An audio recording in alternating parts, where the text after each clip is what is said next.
For the third event of the year in the Fanatec GT World Challenge Europe, powered by AWS Sprint Cup, we're by the seaside. We are in the Dutch dunes at Zandvoort. It's a breezy morning, it's a hot morning, the sun is shining, the circuit is dry, apart from any sand that might have been blown onto a racing line. And qualifying for today's 1 hour race is about to get underway. David Addison and John Watson trackside, as are the fans, as are the old dog as well, eager to see what this 20-minute short, sharp session is going to bring us. And one of the real talking points yesterday, John, was inevitably Valentino Rossi, but sadly it was for the wrong reasons, because Vale found himself in a bit of strife. He certainly did, and it's got nothing to do with the gin clear air we have here at Zandvoort over the weekend. Appropriate enough, in Holland, the land of gin. But anyway, Valentino strangely turned two. That's the corner following the tires on Herpen. Twice he went off. The first time, he did a fair bit of damage to the 46 Audi. In fact, David, there's a tail there. You'll probably tell it shortly. But then he went off again in that pre-qualifying session. This time didn't damage the car. And the car he's in is, of course, not the original 46 that he started in, but it's another tale of woe. But unfortunately, it put that car back a little bit in terms of track information. But hopefully, Valentino has got all out of his system. No more of Valentino. It's all part of that learning curve, and this is a circuit that bites. Charles, we're good to go. Of course, it's one driver for these qualifying sessions, so we won't be doing driver changes. You do the qualifying time for the race, which you will start, and then we swap over for qualifying and the start driver for tomorrow. Chris Froggatt then in the Sky Tempesta Mercedes. Now there is Valentino Rossi's Audi, but it's not the one he started the weekend with. It's been re-liveried overnight, but somewhere, no doubt, as the green flag is shown. There'll be photographs of it yesterday in the green and white and black colours that, for example, Finlay Hutchison runs for WRT in the Endurance Cup. It's that car that has been pressed into service over the luxury of having a spare car in the truck. And of course, the good fortune followed on, because when the car was damaged, it was in a free practice session.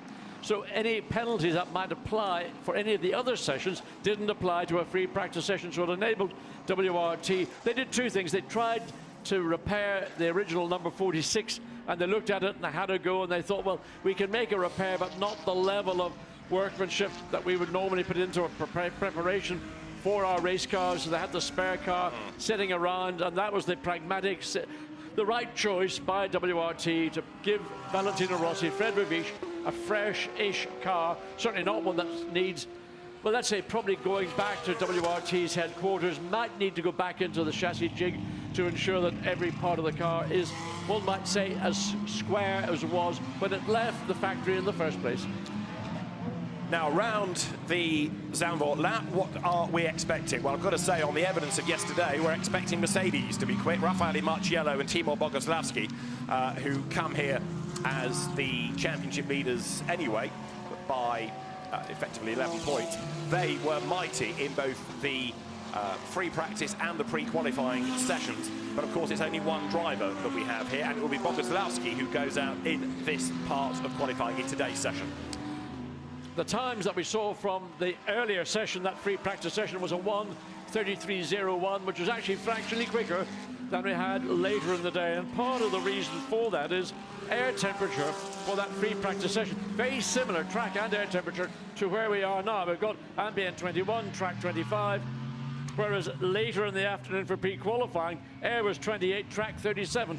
And the reason I mention all this, David, is not so much about, is it warm enough to go on the beach and get a suntan, which is what most people here in Zandvoort are doing right now. It's about how the tower and the racetrack interact. Of course, we're running a racetrack through the sand dunes of Zandvoort, and we had a strong wind blowing yesterday, so that picks up microparticles of sand, blows it across the racetrack, produces maybe inconsistencies in a lap between maybe going out, doing a run, coming back in, maybe making an alteration to the car, then going back out again. So you've got to factor that in when you're going through your work job sheet. Now, it is Valentino Rossi at the wheel of Audi 46. We'll get lap times being offered up at the end of the next flying lap, effectively. And there's the first of them, Giorgio Roda, that goes quickest, 1:36.915. Valentino Rossi then is in traffic, and the Audi then makes its way up into turn 13, the Kumho Bocht. And this is the banking, something new for him, and he's about to go on to a proper flying lap. So this is going to be one to watch for Valentino Rossi as he breaks the beam now down to the Tarzan hairpin. Right, now he gets on the brakes there, down 3 gears, runs it very high, and then cuts down to make a late apex to try and straighten out the exit of the Tarzan. Now, coming into turn 2, this is where he got it all wrong, and twice he did that. This time he's gotten through the corner, but forces himself high in the middle of the Hugenholz hairpin bend. There are track limits on the outside, but it's sort of going to be rather let them get on with it, not bother. Here, the best part of the racetrack to me, up through the sand dunes into yes, I got it right that time. Beautifully done. That's what it's called. So a really good corner. Now hard on the brakes into Master corner, but it's called in Dutch Master Bock. Then the short run down to, we don't have a name for this corner, so this is corner 9. And out of 9, then a short sprint up to 10. So 9 and 10, potential overtaking parts of the racetrack. Again, a late apex to straighten the car out. Then the short run down to the Hans Ernst. It's a chicane, it's a downhill braking, so need to be careful. Then get the nose in. Now again, here, the marker, look, see those orange boxes? Oh. They are there for a deliberate reason. And oh, Valentino, the back end started to get wayward. They're there to stop drivers cutting across the inside of the exit. Again, the back of the car looking not very stable. Certainly, I think Valentino Rossi would be well aware he needs to be gentle on the throttle, particularly at that conclusion of a flying lap. Well, he goes through and goes 18 fastest. There might have been contact at the start of that lap. Let's have a look before the flying lap began, because as he came up towards the exit there of Hans Ernstbock, yes, there was a little tap in the tail from the McLaren there, the JP Motorsport car, Dennis Lind at the wheel of it. Fred Verviche looks on. Number 25 Audi, there is Aurélien Panis. Jules Gounon has gone fastest, by the way, 1 minute 33.844. So Jules Gounon tops the times by 86 thousandths of a second. 1 or 2 yet to do a time, incidentally. And I expect we're going to see a really, really tight, packed grid, because it's the nature of Zandvoort. It bunches together everybody. There's no one driver car package that's going to sort of stand out above and beyond all the others. Interesting there. Oh, and again, see how high Aurélien Panis goes in the Hugenholz. Now that seems to be a trend that drivers, they go in almost straight, then make a very abrupt turn, and then exit again high. As we look at Peter Schoenhorst in the 66 attempt to Audi. So the curb on the exit, and there's a dot, you can just see where the curbing ends, there's a drop there. Now apparently, to quote, unquote, some dirt was put into that hole to fill it up. Well, whatever was put into it will soon vanish, because racing drivers will always use whatever's available, and if that's available, they're going to use it. So Peter Schoenhorst goes 12th as he comes across the line, and Jules Gounon in the background goes through, but slightly slower, only a 10th away from what he was doing earlier on. But there is the Acodis ASP Mercedes. Next one to watch is Charles Weerts coming up towards the timing line, and we'll see where that's going to put him as he breaks the beam now. Then goes quickest of all, so good lap for him, 1:33.734. Charles Weerts absolute best in the last sector. Up a 10th on Jules Gounon, so a good run. So we're going to watch on board, well, we're going to watch from outside, I beg your pardon, Charles Weerts as we stay at turn 2. There's Weerts exiting the Hugenholz hairpin bend. You can see how wide you're allowed to run. Now, sit on board and enjoy.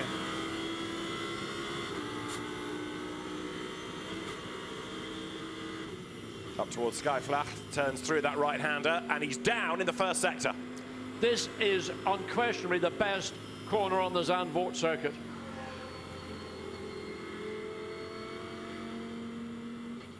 Has he bailed? Yeah, he's out of it. So he probably recognised information on the dash might tell him he's down. So Charles Weerts has that 10th of a second advantage over Jules Gounon, who is still continuing, but personal best sector won by a small amount, but drops 2/10 of it. Oh, and up on the gravel. Oh dear, first time I've seen a car up there in all my years. What, 2 years since this revolution at Zandvoort has been made. That's one of the Attempto Audis, I think, and he's going to head for the pit lane. Over the line goes Jules Gounon, doesn't go quicker to be back onto pole. That was a 34.0, so again, slightly slower than he had been earlier on. Now, who else is looking quick? We've got there number 30 Audi, which is Thomas Neubauer. Now, where is that car to be found? It is currently 6th fastest, but again, not looking as though this is going to be that good a lap. I know, middle sector down, but the first one was okay. So Neubauer, the estimate would be 11th, looking at that slow middle sector. A time that's disappointing is the 89 Mercedes Timo Boguslawski, all the way down at 17th position. Now that's a race-winning car, car identical to the car that Jules Gounon, same family, same team. And where is the time now? Boguslawski's best lap, a 1:35.1, and that is, well, it's a 1.5 seconds or so behind the time of Charles Weerts, and about a little bit less than that behind the sister car of Jules Gounon. A lot of time there needs to be found by Boguslawski. Now this is Ulysse de Pauw, and this is going to be pole position, would be the prediction, because he's done a personal best, an absolute best. Remember, this is not only the driver with Pierre-Alexandre Jean. Oh, big slide into turn 13. I was going to say he leads the Silver Cup, but they won outright, don't forget, at Brands Hatch in the opening race of the year. Now, how's that slide unraveled for him? It's the last sector that's going to be the one that bites. So Ulysse de Pauw comes up to the timing line, and he will go 5th. That last sector did for him, because the slide there cost him only a fraction of time, but it was a big enough fraction, John, for the lap to get away. Yeah, and this is what this is what Zandvoort introduced. You can see how much opposite lock he had to get on. Turned in, he probably the previous lap didn't have any issues whatsoever, and that's what happens at Zandvoort. The circuit is literally changing all the time. Now, maybe somebody had kicked up a bit of dust, or maybe just a little bit more wind-blown sand, but you could see a car that normally is planted, and it was planted all the way around the lap, but got to turn 13, the Kumu turn, and all of a sudden the back end almost at the point of turning in, not even at the exit of the corner. That Audi that we saw in the gravel, I said it was an Attempto car. It was Peter Schotthorst's Attempto car, just to clarify. This is the WRT mobile showroom. Valentino Rossi's car is in for a new set of boots. Charles Weerts brings the pole car in. And now the Sky Tempesta Mercedes, and Chris Froggatt nestles its way down the pit lane. Out a bit late here, but out anyway, is Manuel Maldonado. Now, he was in strife yesterday because he was not slowing down under a red flag. Actually, Jules Gounon was in strife yesterday. Jules got a behavioural warning point as well, like Andrea Bertolini did, for taking both hands off the steering wheel in the fast lane of the pits, interestingly. Well, why not? I mean, I can steer with my knees as well as anybody can, but you could just see Maldonado as he came again through turn 13, as we saw with the Ferrari just a few minutes ago, turn in that snap oversteer, and it's maybe just a function of the entry point into turn 13 that has maybe changed in the course of this qualifying session. Certainly, two cars, you know, that snap oversteer catching their drivers, I suspect, unawares. And there's the McLaren back into the pit lane. Vargas, Manuel Maldonado. I like the name Vargas. It's sort of like a movie. Well, a little bit of communication going on, and you can see Valentino Rossi getting wiped down. I mean, it's not a difficult circuit, David, but it's a high work rate. You're nowhere really, and even on the pit straight, which used to be a decently long pit straight in the circuit's initial configuration. So Valentino really regrouping in himself and focusing on what he needs to do, trying to keep out of trouble, but of course, in a sense, by doing that, your concentration is focused too much on one element and not on going a little bit quicker. And now there, late into the session, 52 Ferrari. So Louis Machiels has yet to go out, but he's about to go out and do a time. Just going back to your Vargas point, wasn't Vargas one of Emilio Largo's henchmen in Thunderball, the Ian Fleming Bond novel? Anybody called Vargas has got to be a henchman, I would have thought. But it's a great name, Vargas, indeed. So this car, the 52, is that the 52? It is, 52. Yeah. Late on parade. Yes. There's 53, which had that big slide, but in for a new set of boots. They've been mighty impressive this year, those two, haven't they? At Brands Hatch in particular. Yeah. And you know, the Ferrari, this 488, probably the last time you're going to see it this year, because the 296, which is the latest and greatest incarnation of a mid-engined, mid-priced, one might say, Ferrari, will be the car that will take Ferrari forward in 2023. Now there's a quick-looking McLaren, and it's 112, which is the Dennis Lind car. That's a Porsche exploring the outer limits, getting it all wrong down to the Hans Ernst Bocht. 56, that is, as you can see. So that's the Giorgio Roda car. Dennis Lind, I said, look quick in the McLaren. He's just gone 6th fastest. So the JP Motorsport team really doing a lot of work to try and get used to this new tyre. All the teams having to get used to it. Look how wide Dennis Lynn goes up that sort of wall of death. Banked corner, rattles the curb coming off the other side. I mean, normally track limits would apply, but I gather that they've been given a bit of a bye because that is more the nature and character of that heavily revised Hugenhuis. Again, the back end of the McLaren looking unstable as you enter into Shrevelac, and that's not a part of the racetrack you want instability in the back of the car. There he can lean on it pretty heavily through Masterbock, and the car stayed with him. We'll wait and see if he can follow Dennis Lynn around this lap when he gets further around down. Hans Ernst Bockwiller on the exit of that, then running into the Kumo. It was turn 13. That has been since the bogey corner for a different number of brands here this weekend. Dennis Lynn a little bit slower in the first sector of this lap, so I don't think there's going to be an improvement coming. And those on a second set of tyres that have just rejoined into another stint, still getting those tyres switched on. And that's key to this new tyre, how quickly different brands get the tyre to work. Well, at the moment, Audi and Mercedes looking good because it is Wirtz from Gounod, then Panis and Simon Gachet, two more Audi drivers. And Boguslawski here is struggling. Now, he's gone a little bit quicker in the first sector, and if he were to continue that pace, 12th he might be by the end of the lap. In fact, now as he comes down to the Hans Ernst Bock 2 personal bests, so this ought to move him up the order to, as I say, round about 12th, looking at the times. I mean, he was looking, if he can get this car into the top 10, that'll be an even happier outcome. We've got just under 4.5 minutes of the session remaining, so Boguslawski out now through the Ari Lyondike turn, across start-finish line. And where does that place Boguslawski? Still, he's up to 14th. Disappointing, I would say. Yes, frustration there for Boguslawski. It started off okay, and in fact he was green for all the sectors, but other people are out there going quicker as well. Thomas Neubauer amongst them. Now this is green and green, so this is looking good as Igor Waliko now, number 86 Mercedes, has done an absolute best in the first sector. And just watching Neubauer, watching the Ferrari ahead of him, weaving around, trying to get tire temperature before it goes on to another flying lap. So Neubauer, green, green. There's the Ferrari about to go on to a flying lap. Then, so fastest overall and fastest in sector 3. Wow. So Neubauer goes quicker by 0.172 of a second. That's a very, very impressive effort. So it's Mercedes 1-2. Now this is Igor Wanilko, absolute best sector 1, as I mentioned. He's also done a green in sector 2. If he strings it together, this should be pole. Just the turn-in will be key, and the car stays with him.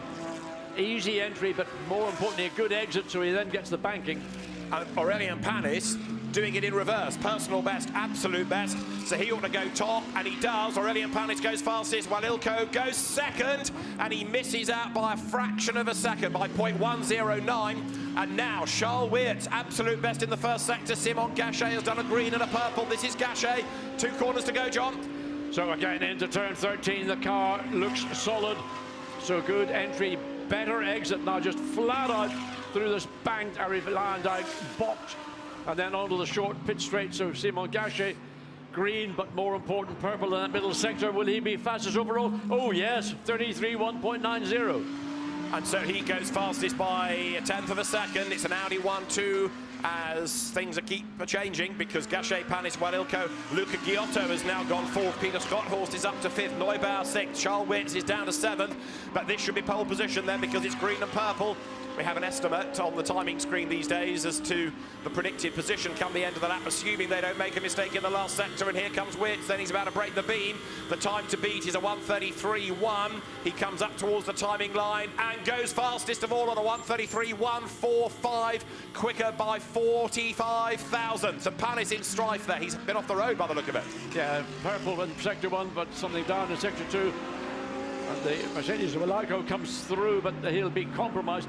But what is, I mean, I don't know what to say about this, top 7 positions. Well, they were 6 of the 7 were Audis. Now it's 5 of the 7 are Audis, because that time Gounod is 3rd, Waliko is now back to 5th place. But it's Audi, Audi, Mercedes, Audi, Mercedes, Audi, Audi, Audi. And there's 2 more Audis in 11th and 12th position, and 1 in 14th. And one on Valentino Rossi, regrettably down in 23rd position. That's something he'll be disappointed in, because I know how much Here he wanted to make an impact. Well, he made it yesterday, sadly in the wrong way. And also, overtaking around Zandvoort is not that easy. It's a relatively narrow circuit. That's one of the beauties, actually, of that new reprofiled Hugenholtz bomb. There is a different line you can take for overtaking purposes, as Luca Giotto is about to break the beam, and improves to third fastest. Good lap, 1 minute 33.297. That puts him up ahead of Jules Gounon. It's all looking very four rings at the front, isn't it? The Audi domination locks out the top three.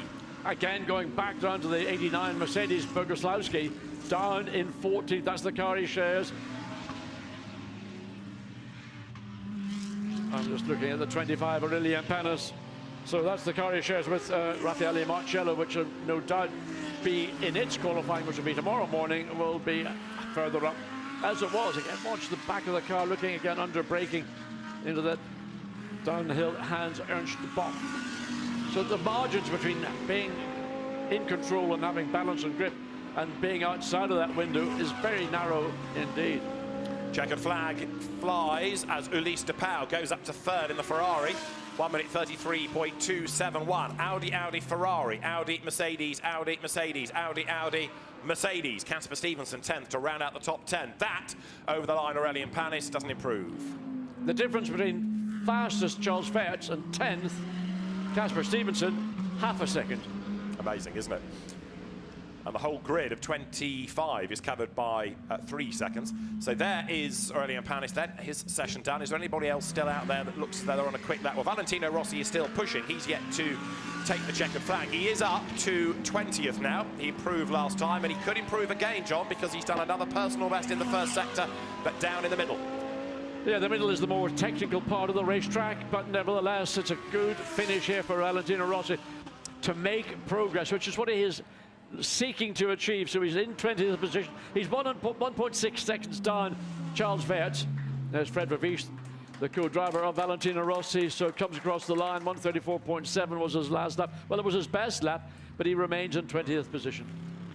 Fred Vervies's mood was one of, okay, we're getting there, but it's going to be a busy stint for him to try and pick places up come the race this afternoon. Remember, what they're qualifying for now is today's race, as Dries van Thor looks on, like quite a number of drivers, back from Le Mans, where he was racing last week, goes to celebrate with Vincent Vos. So his car is fastest, thanks to Charles Weerts' efforts. Yeah, the race that they've just qualified for is this afternoon, and then we reset for tomorrow. So it's not like the old days of a qualifying and a main race. They're completely standalone qualifying sessions. And their number 188 is Miguel Ramos, 18th overall, and quickest in class, Pro-Am. The Garage 59 team, like JP Motorsport, working on the McLaren, adapting to its new tyre, doing a good job. So Miguel Ramos about to clamber free of the car at the end of qualifying. So let's have a look at the order then. 20 minutes done, and the order thus. Charles Weerts, the fastest, 1 minute 33.145, 45 thousandths quicker than Simon Gachet. Ulysse de Pauw working his magic in the Ferrari to go third ahead of Luca Giotto. Jules Gounon 5th in the best Mercedes from Aurelien Panis. Igor Walilko, very impressive ahead of Thomas Neubauer, Peter Scott-Horst, and Casper Stevenson, also impressive for Mercedes to round out the top 10 ahead of Alex Arca and Gilles Magnus. Dennis Lind in the best McLaren, 13th, and Timur Boguslawski a long way down, 14th, just ahead of Jean-Baptiste Simonal, the former Carrera Cup France star. 16th fastest, Manuel Maldonado in Garage 59's silver McLaren. 17th fastest at the end of the session was Giorgio Roda. Again, the Porsche seeming to struggle with Miguel Ramos 18th ahead of Chris Froggatt. Then Valentino Rossi 20th from Stefano Costantini. Adrian Delina 22nd. Danny Cruz, new to the GSM Nova Marine team this weekend, 23rd ahead of Patrick Koprinski. And Louis Machiels went out late, only did one run and rounds out the order. So those are the times at the end of qualifying for today's race. The cars due to be on track just after 13:40 for the first of our two Fanatec GT races here at Zandvoort. A circuit that looks better than ever now with the Dutch Grand Prix, of course. Everywhere you go, there's a huge Max Verstappen influence, and a very interesting qualifying session to give us a very interesting race, no doubt. Let's look at the highlights of it, which began with Porsche going out first. Teams bringing new tyres to the cars, And not everybody wanting to go out right at the start. One or two just lagging back a little bit, looking for clear track space. Valentino Rossi, though, maximising his track time. And Charles Weerts also being rapid to begin with. So was Jules Gounod, the pole position time being traded as Peter Schotthorst had a rough ride through the gravel coming out of the Harry Lyndike curve. But Easter Power getting on with the job in the Ferrari, but then threw away a good lap with that big slide into the turn 13 Kumho Bocht. And off the road also went to Giorgio Roda's Porsche. Dennis Lin wide coming out of the Hugenholz-Bocht over the curb, trying his absolute utmost. Thomas Neubauer likewise. Igor Walilko was impressive in number 86 Mercedes as he was able to get that car up the order, and that's what did for Elian Panis off the road down through the Hans-Ernst Bocht, and it cost him any chance of a good lap time. So Charles Weerts fastest, Gemma Scott's in the pit lane. Charles, that was quite hairy at the end there, lots of changes of position, but you made the lap count right at the end, and of course here with difficulty in overtaking, that is crucial. Yeah, for sure. I mean, we knew that coming to this weekend we can't afford to lose more points to the Mercedes, and yeah, we know Zandvoort is a difficult place to overtake, so qualification is definitely really important. So yeah, super happy with the pole. I was really looking forward to make one again since it's been quite a while, but yeah, I'm quite happy about my lap. The car was really good, and yeah, I believe it's quite tight also, so for sure it's gonna be a tight race too, but yeah, for sure it's one good thing already taken. Congratulations, thank you very much, Charles. So good to hear from Charles Weert then, who goes fastest in that session. And of course there is the point for both drivers of the car that claims pole position across the classes, whether it's Pro-Am or Silver or the overall contest. So Charles Weert's the fastest, and it should be a very lively race this afternoon. And as I say, 13:40 nearest offer local time is when we will be on track. For now though, thanks for your company this morning. From John Watson, Gemma Scott and David Addison, it's goodbye from Zandvoort.